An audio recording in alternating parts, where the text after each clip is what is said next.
Ceann Comhairle, I want to welcome Teachta Boyd Barrett back to the House. It's great news. Minister, workers and families in this state are under savage pressure. They're being hit from every direction: soaring rents, sky-high energy bills, rip-off groceries, childcare that costs more than a mortgage, and insurance premiums that are through the roof. Yesterday's Future 40 report from the Department of Finance clearly sets out how housing costs have skyrocketed in line with the cost of living that has spun out of control. Everywhere people turn, Minister, it's another bill, another squeeze, another hit. And now, as we head into Christmas, what does your government do? You hike up the local property tax. In the middle of a cost of living crisis, when people are counting every euro and every cent, Fianna Fáil and Fine Gael decide to take more. Minister, this is a tax on the family home. It is not a tax on wealth, it's not a tax on greed, it's a tax on ordinary people, on workers, on pensioners, on families who are doing their best to get by. And this one, it has to be said, Minister, is on you and your government, because you changed the law. You widened the bans by just 20%, even though you know that house prices have shot up by 30 to 40% across most of the state. That's what's driving families into higher bans, and that's what's causing them hundreds of euros more. The reality on the ground makes an absolute mockery of Paschal Donoghue's claim that only 5% of households would be affected by the banned changes. Families in Waterford, in Cork, Dublin, Louth, all over the state are getting revaluation notices that say otherwise. They feel angry, let down and tired of being bled dry. And it's clearer by the day that this figure isn't just wrong, Minister, it's wildly wrong. The number of households hit will be far, far higher than Minister Donoghue says, and his attempt to say otherwise is to take people for fools. And they're not having it, because right now those same families and people, Minister, are sitting at kitchen tables asking, which bill do I skip this month? The ESB, the rent, the groceries, and then you come along and you hike up the local property tax. No sooner is the ink dry on a budget that left workers high and dry, and you're back again heaping more pressure on struggling families. You handed out massive tax cuts and breaks to developers and banks and landlords, and you gave nothing to ordinary workers to help them make ends meet. You found room, as you always do in Fianna Fáil and Fine Gael, for the vested interests, but not for the people who keep this country running. And you had choices, of course, Minister. You made all the wrong ones. You scrapped the energy credits that helped families heat their homes. You raised student fees, making it harder for young people to stay in education. You hiked petrol and diesel, driving up the cost of getting to work or bringing kids to school. You increased tolls, punishing commuters. And now, on top of all of that, you come along and hike up the local property tax. That's not leadership. That's putting the wealthy and the golden circles first. And you can spin it whatever way you like, and so can Paschal Donoghue. But when these bills land through the door, people will see clearly that, again, Fine Gael and Fianna Fáil are taking more from those who have least. You are taxing the family home when families are deciding which bill to skip. It is wrong, it is unjust, and it has to stop. Minister, people have had enough. They've had enough of a government that says one thing and does the opposite, that talks about helping families but quietly signs off on measures that actually hikes up charges. You had a choice to stand with workers and households or squeeze them further. You chose to squeeze them further. And I know, and you know, it doesn't have to be this way. You don't have to increase the local property tax, because no parent, no pensioner or no worker should have to pay more on their family homes. So I'm asking you, Minister, to do the right thing here, to stop these hikes and stop hammering working families. Ceann Comhairle, I just want to start by welcoming Deputy Boyd Barrett back to the House, and it's wonderful to see you back healthy and well, and also to say you spoke with enormous candour and bravery publicly, I think, and I think have helped a lot of people who are experiencing cancer in their own lives and families. So to acknowledge that, and great to have you back, and look forward to our engagement later on. You're certainly back in action today, so look forward to the engagement later on today.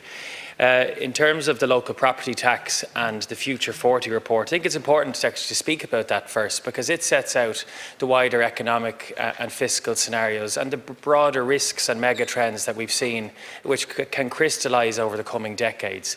We know demographics are changing. Your party leader, Mary Lou MacDonald, previously said demographics will look after themselves, showing the short-termist approach to your party when it comes to economic management and your inability to see the strategic long-term risks in our economy. And we know that as a country, when we see opposition alternative budget scenarios, you want to abolish the property tax, you want to narrow our overall position when it comes to taxation and increase expenditure, presenting serious risks for our economy. And the local property tax is a key source of funding for many local authorities across our country. It's paying for services and amenities in each local area. It's a progressive tax directly linked to the value of properties. Higher value properties pay more.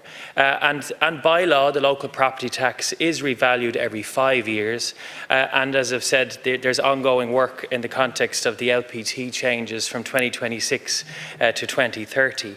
And it's important that we have a broad-based taxation system as we plan the long-term effects of the economy. All you've given there is a platitude of negativity, of a tax against the government, but very little in terms of solutions of how you plan to pay for it into the medium to long term.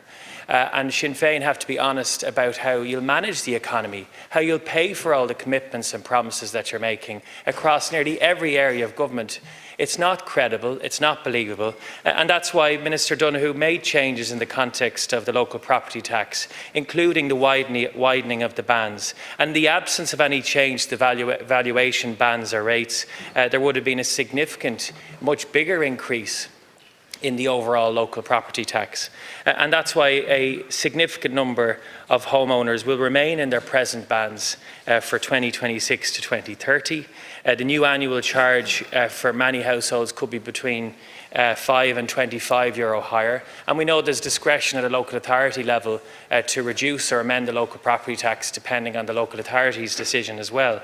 And that's why there's been significant work by the Department of Finance in terms of how they manage this self-assessed tax, that the bands have been broadened. And the government did take measures in the budget to protect working families. That's why the social protection budget, which your leader yesterday dismissed, of €2 billion, you say it's insignificant. It was a significant intervention, a progressive intervention, a targeted intervention for those most in need in our society. But it's not credible just to attack every area of taxation and then to attack every area of expenditure for it not being enough.